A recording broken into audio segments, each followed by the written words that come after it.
Assalamualaikum warahmatullahi wabarakatuh. Perkenalkan, kami dari kelompok 2 ingin mempresentasikan tentang perkembangan logika matematika. Untuk anggota kelompoknya sendiri terdiri dari yang pertama yaitu Ahmad Arif Setiawan, yang kedua Mohubeb Tamimi, yang ketiga Anita Suprayogi, yang keempat Inanda Sukmawati Rafi, yang kelima Dian Yuliati Utami, yang keenam Zikrina Hotilah, dan yang ketujuh Afiat Nur Izzah.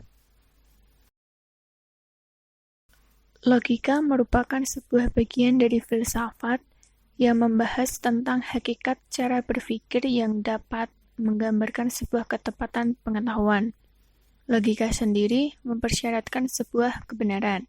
Tugas logika itu sendiri yaitu menyelidiki penalaran yang lurus, sehingga dapat membedakan penalaran yang tepat dan penalaran yang tidak tepat.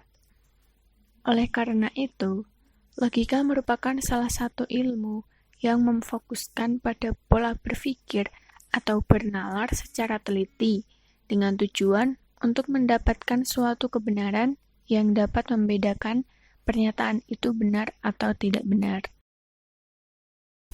Berikutnya yaitu pengertian logika. Secara etimologi, logika berasal dari bahasa Yunani, yaitu logos yang berarti kata atau pikiran yang benar. Kemudian ada juga yang mengatakan bahwa logika berasal dari bahasa Latin, yakni kata logos, yang berarti perkataan atau sabda.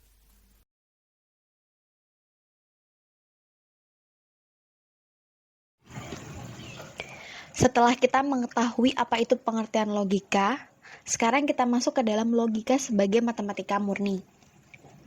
Nah, kenapa logika itu bisa masuk ke dalam kategori matematika murni?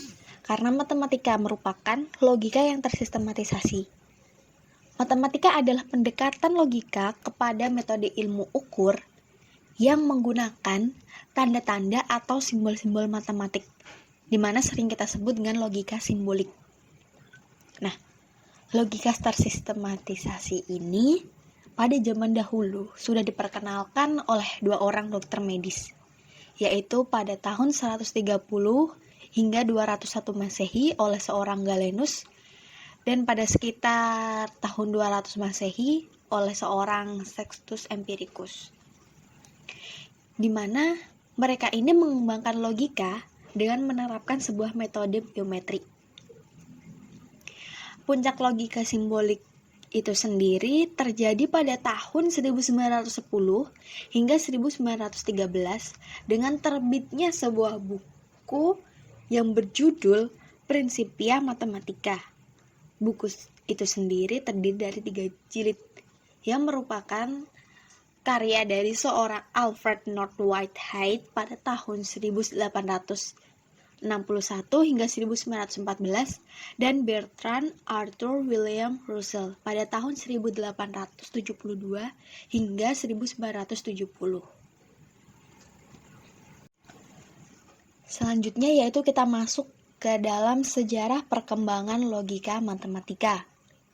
Logika matematika merupakan subbidang matematika yang memodifikasi aplikasi logika formal untuk matematika. Sejak awal sendiri, logika matematika itu sudah berkontribusi dan menjadi pembelajaran dasar matematika, di mana penelitian logika matematika ini dimulai pada akhir abad ke-19 dan pada awal abad ke-20 seorang David Hilbert membentuk program untuk membuktikan sebuah konsistensi teori-teori dasar. Dan hasil dari program yang dibentuk oleh David Hilbert ini dapat mengklarifikasi sebuah masalah yang terlibat dalam pembuktian yang harus membuktikan sebuah konsistensi. Sebelumnya kita telah mengetahui bahwa penelitian logika matematika itu dimulai pada akhir abad ke-19. Akan tetapi, sebenarnya logika matematika itu sudah muncul pada pertengahan abad ke-19 sebagai subbidang matematika di mana membawa pertemuan antara filosofi logika formal dengan matematika.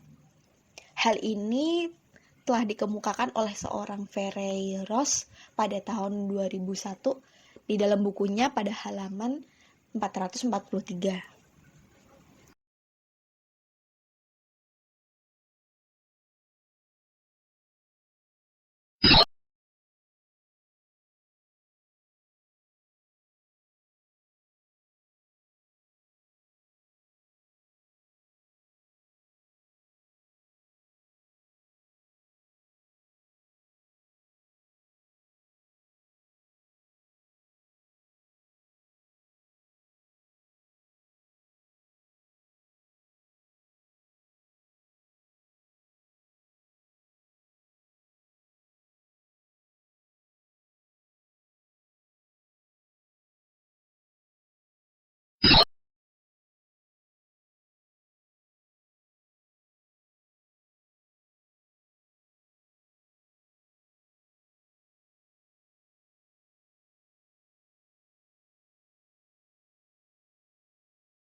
Di pertengahan abad ke-19, George Boole dan kemudian Augustus de Morgan menyajikan sistematika matematika dengan logika.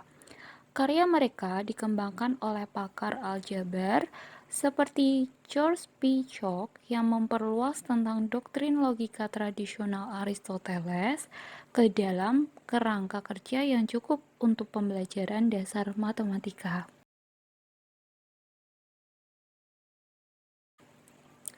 Nah, dari tahun 1890 hingga tahun 1905, Ernest Schroeder menerbitkan sebuah buku Vorlesungen über die Algebra der Logik dalam 3 volume.